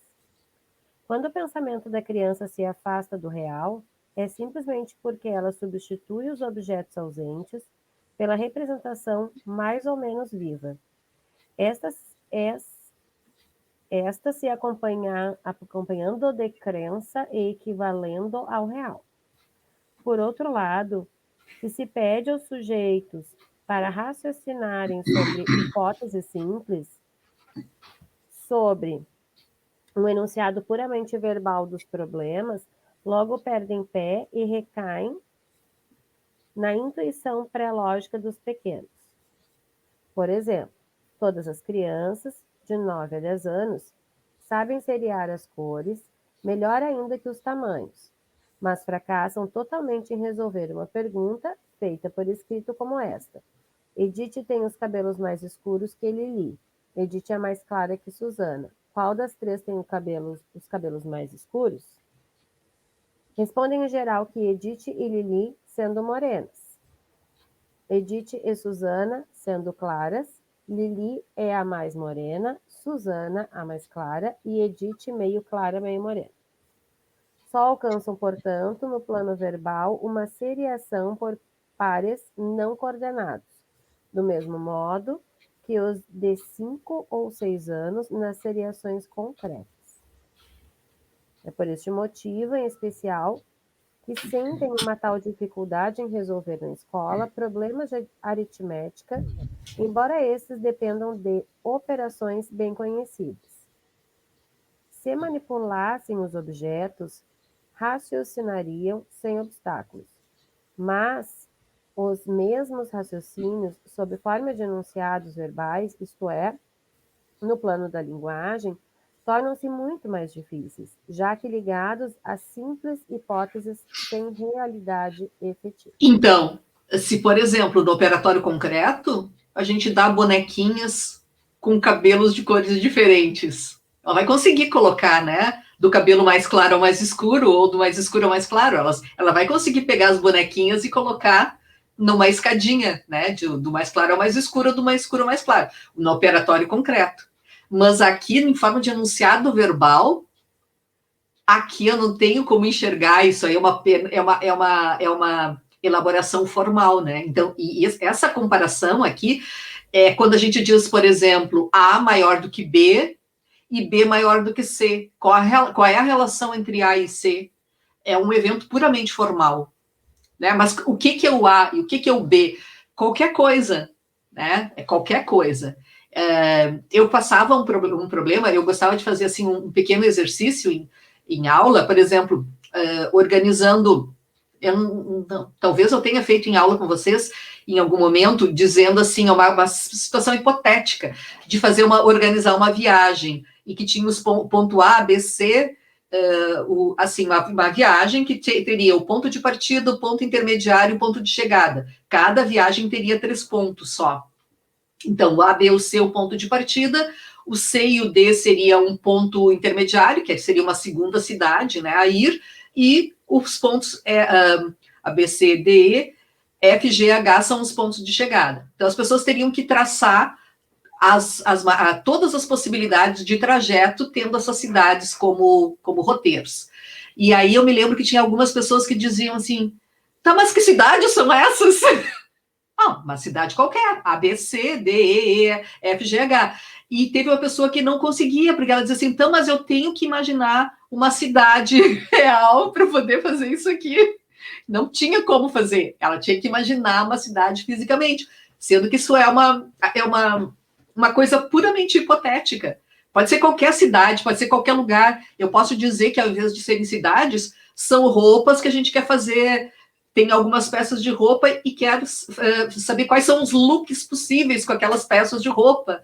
Ou quero fazer cardápios diferentes, pode ser qualquer coisa, né? Então, essa combinação pode ser de qualquer coisa. Isso significa pensamento formal, que eu não preciso necessariamente ter uma coisa concreta a qual ligar. Pode ser qualquer coisa, né? Então, é aquilo que a gente trabalha na escola como sendo a análise combinatória, né? Que daí a gente vai fazer relações entre coisas que não têm existência concreta. É puramente teórico.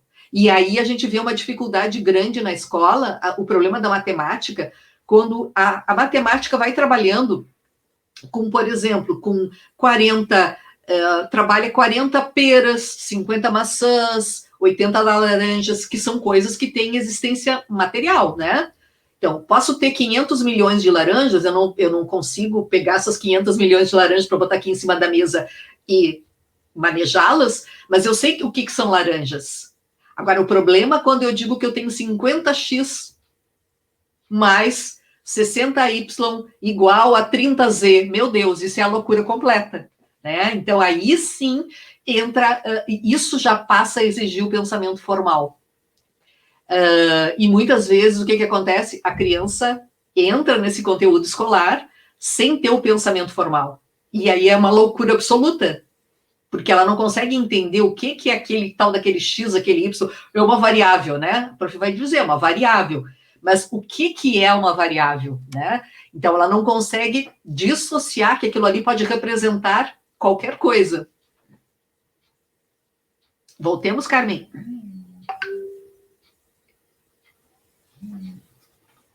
Ora, após os 11 ou 12 anos, o pensamento formal, vou botar aqui, senão vai acabar a bateria, torna-se possível, isto é, as operações lógicas começam a ser transpostas do plano da manipulação concreta para o das ideias, expressas em linguagem qualquer, a linguagem das palavras ou dos símbolos matemáticos, etc. Mas sem o apoio da percepção, da experiência, nem mesmo da crença.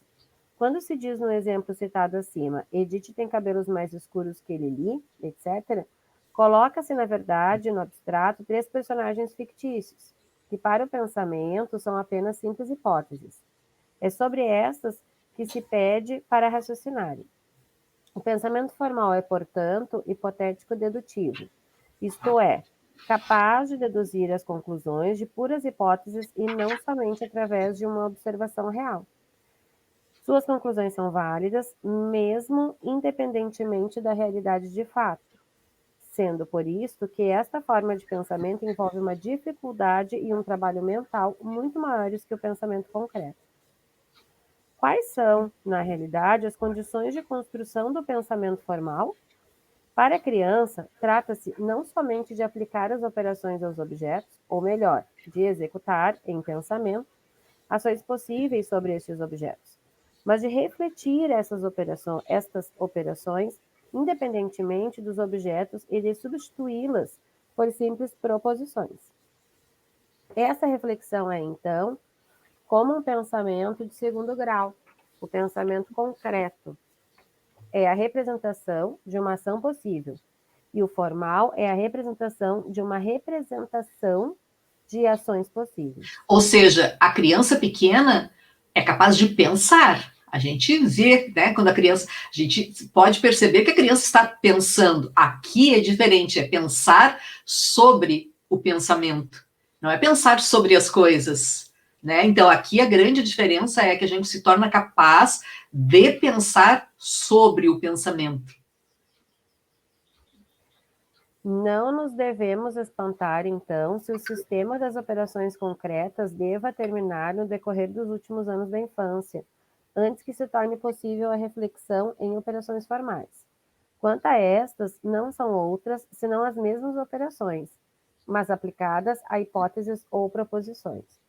Consistem em uma lógica de proposições em oposição às das relações, das classes e dos números, mas o sistema de implicações que regulam essas proposições constituem apenas a tradução abstrata das operações concretas. Só depois que este pensamento formal começa, por volta dos 11 a 12 anos, é que se torna possível a construção dos sistemas que caracterizam a adolescência. As operações formais fornecem ao pensamento um novo poder, que consiste em destacá-lo e libertá-lo do real, permitindo-lhe, assim, construir a seu modo as reflexões e teorias. A inteligência formal marca, então, a libertação do pensamento, e não é de admirar que este use e abuse no começo do poder imprevisto que lhe é conferido. Esta é uma das novidades essenciais que opõe a adolescência à infância, a livre atividade da reflexão espontânea. Aqui, como diz assim, ó, libertar o pensamento do real. Ou seja, o pensamento vai centrar-se no que é possível, né? Então, sobre aquelas coisas que não têm existência material. A gente sabe, mesmo eu não tendo a coisa material, eu sei que dentro desses pressupostos é possível que, e isso se trabalha, por exemplo, na metodologia de pesquisa, onde a gente tem que ter os pressupostos teóricos. Então, eu tenho meus pressupostos teóricos, então, a partir disso, entendendo estes pressupostos teóricos, é possível que tal coisa seja dessa forma, mesmo que eu não tenha uma realidade concreta aqui para trabalhar. Então, a partir desses pressupostos teóricos, é possível que, no anterior, a criança só lida com o mundo, antes, até o operatório concreto, é só com o mundo real. Não existe essa questão do mundo possível, é só o mundo real. É assim, eu vi isso acontecer, a gente vai lá e tem uma experiência concreta, por exemplo, eu misturei cores e resultou em tal mistura de cores, ou seja, é o mundo real. Agora ela vai ter possibilidade de trabalhar com o mundo possível, né? É possível que, mesmo que, é quando a gente diz assim, será que existe vida em outro planeta? É possível que exista. Eu não tenho como afirmar se sim ou se não, mas dadas determinadas condições, é possível que, né? Então, ela pode se desprender do mundo real, ou seja, eu nunca estive em outro planeta, nunca vi um ser de um outro planeta, mas é possível que. Então, aqui o pensamento se descola, é possível pensar sem levar em conta experiências que eu tenho vivido. Né? É possível tirar conclusões a partir das teorias. Só falta um pedacinho para terminar este tópico. Mas, segundo lei, que já vimos desde as manifestações no lactente e depois durante a primeira infância, toda nova capacidade da vida mental começa por incorporar o mundo em uma assimilação egocêntrica, para só depois atingir o equilíbrio, através de uma acomodação ao real.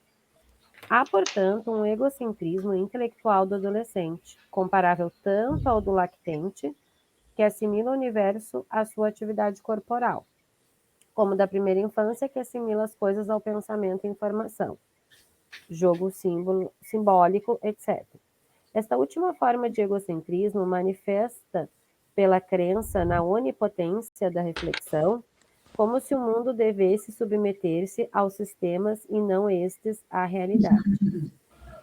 É a idade metafísica por excelência. O eu é forte bastante para reconstruir o universo e suficiente. Depois, do mesmo modo que o egocentrismo senso-motor é reduzido progressivamente pela organização dos esquemas de ação e o egocentrismo do pensamento da primeira infância termina com o equilíbrio das operações concretas, também na adolescência o egocentrismo metafísico encontra, pouco a pouco, uma correção na reconciliação entre o pensamento formal e a realidade. O equilíbrio é atingido quando a reflexão compreende que sua função não é contradizer, mas se adiantar e interpretar a experiência. Este equilíbrio, então, ultrapassa amplamente o do pensamento concreto, pois, além do mundo real, engloba as construções indefinidas da dedução nacional e da vida anterior. Ela está aposentada, essa pessoa.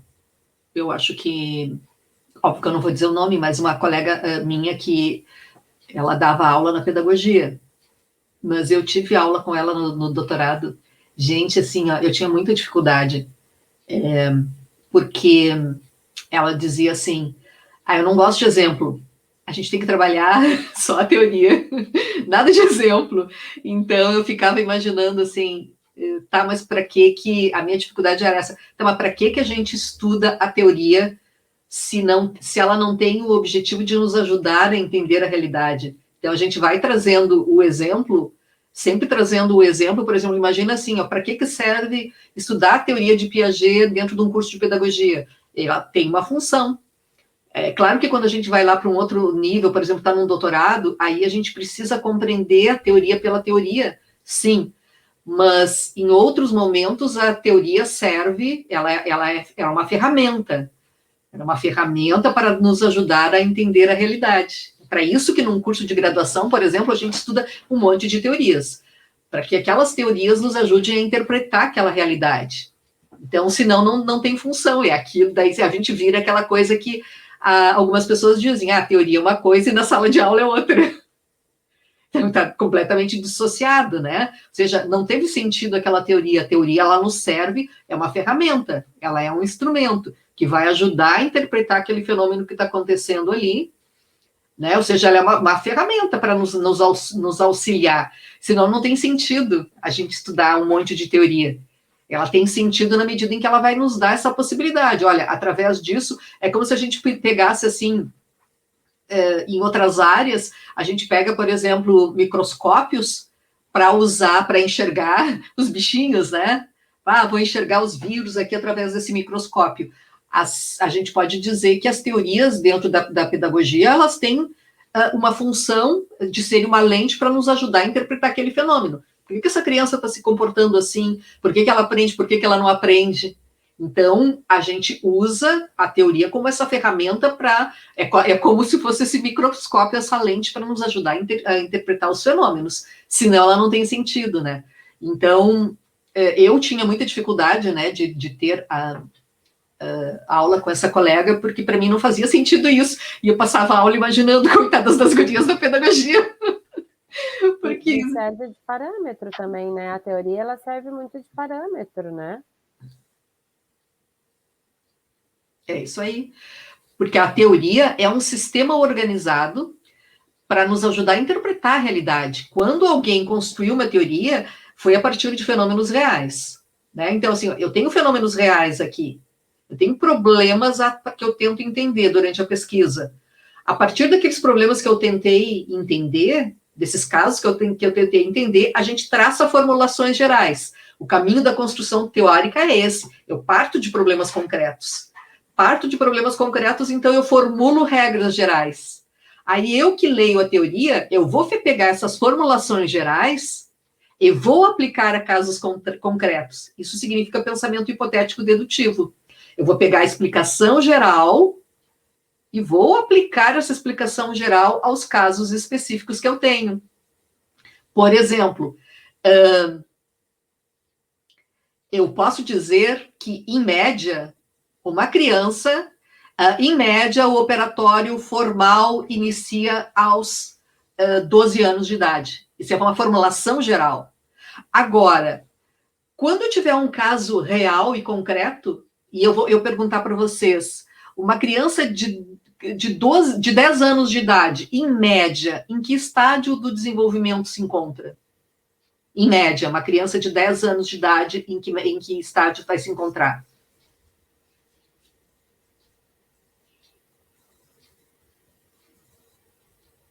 Concreto, eu ouvi os movimentos de boquinha, operatório concreto. Mas eu chego e digo aqui para vocês, Pedro tem 10 anos de idade. Eu não conheço o Pedro. Eu só sei que ele tem 10 anos de idade. Em que estágio que ele se encontra? Mas eu não tenho como saber. É isso aí, como fez a Lari. Ou seja, não tem como eu saber. Então, justamente isso, assim, ó, eu conseguir pegar uma regra geral e aplicar o caso específico, né? Então, uma coisa é a formulação geral, outra coisa é a aplicação dessa regra geral para nos ajudar a entender essa realidade. Então, por exemplo, como que eu vou saber? Bom, eu sei que no pensamento concreto, como é que é o pensamento da criança? Eu sei como é que é o pensamento da criança no operatório formal. Bom, agora eu vou lá conhecer o Pedro. Agora eu vou ver como é que o Pedro pensa. Aí sim eu vou dizer se o Pedro é operatório concreto ou operatório formal. Então, é esse processo de usar a teoria. Então, é um pensamento hipotético dedutivo. Poder pegar a teoria, pegar a regra geral e conseguir aplicá-la no caso concreto, né? Então, isso exige um pensamento formal. Infelizmente, assim, a gente, durante a graduação, a gente acaba não conseguindo fazer esse trabalho que seria...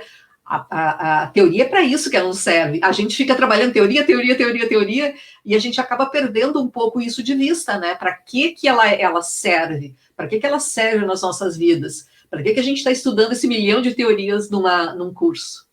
Para poder interpretar os fenômenos. Pessoas lindas? Terminamos o tópico. Já para terminar, porque senão a gente deixa no meio do caminho. Bonitas? Então tá, nos vemos semana que vem, então.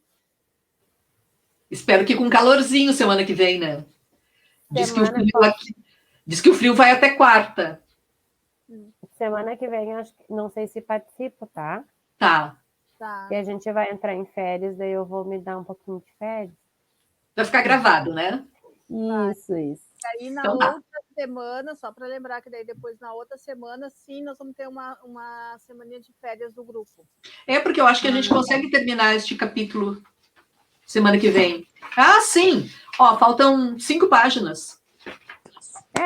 Eu não sei se eu consigo, né? Talvez beleza. eu não consiga. Deixa eu só perguntar. A gente termina esse aqui daí semana que vem, depois tem uma semaninha de férias. Isso.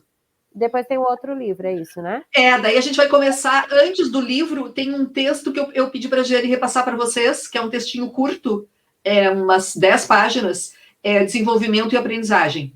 Um textinho pequenininho. Tu já repassou, Jane, não? Não, eu vou deixar para repassar, daí depois que a gente terminar esse, que daí eu vou incluir os outros participantes. Tá, E aí, beleza. pra todo mundo junto, tá? Beleza. Muito obrigada. Uma boa semana para vocês. Beijo, Semana. gurias. Tchau, tchau.